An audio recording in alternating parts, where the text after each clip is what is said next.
Once upon a time in a village at the bottom of a valley, there lived a poor boy named Jack.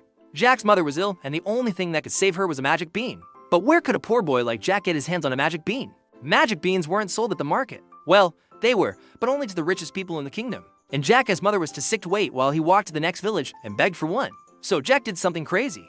He climbed up a giant green beanstalk that reached into the clouds. Jack ran to the top of the beanstalk and looked around. It was just so high up in the sky. He couldn't see anything below him but tiny little houses with pointy roofs. And as he turned around, he saw a big castle made out of gold and jewels. It sparkled in the sunlight, and Jack's eyes grew wide with wonder. Could this be the home of the bean seller? Maybe if he knocked on the door, she would give him some beans to take back to his mom.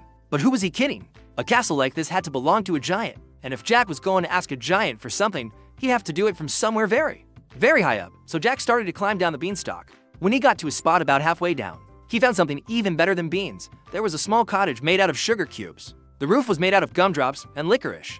And when Jack looked inside, he saw the most delicious treats laid out on a table. There were pies with chocolate and caramel oozing out of their tops, cakes with pink frosting, and sprinkles sat next to cookies in the shape of moons and stars. And all of these yummy foods were guarded by the gingerbread men. They wore icing hats with little candy buttons, and they sat there so patiently that Jack felt bad about sneaking around behind them and snatching a pie. He gobbled it up in just a few bites, and then he took a cookie, but the gingerbread men didn't seem to mind. Jack climbed a little higher and stopped at another cottage. This one was made out of beautiful flowers. Lilies and roses climbed up the walls and out the windows, and when Jack peeked inside, he saw a table set for tea.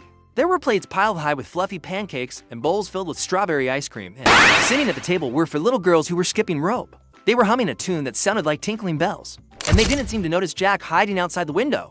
Jack climbed a little higher, and soon he reached the top of the beanstalk. He looked around for the bean seller's house, but instead he found a wonderful field full of flowers. In the middle of the field was a clear pond, and Jack walked over to admire its beauty. Suddenly, a little girl came running over to him. She had bright red hair and a dress the color of sunshine. And when she saw Jack looking at the pond, she said, "Why are you sad?" "I'm not sad," Jack replied. "I just wanted to ask you where I could find the bean seller. I need some magic beans to take home to my mom."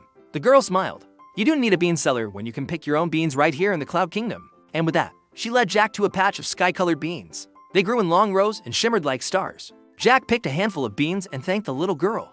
Then he raced down the beanstalk. He was so excited to take these special beans back to his mom. He could already imagine the look on her face when she realized what they were. When Jack reached the bottom of the beanstalk, he called out to his mom, "Mom, I have the magic beans." And as she took them from him, she cried out in surprise, "Oh, Jack, these aren't magic beans. These are sky beans. They're even better.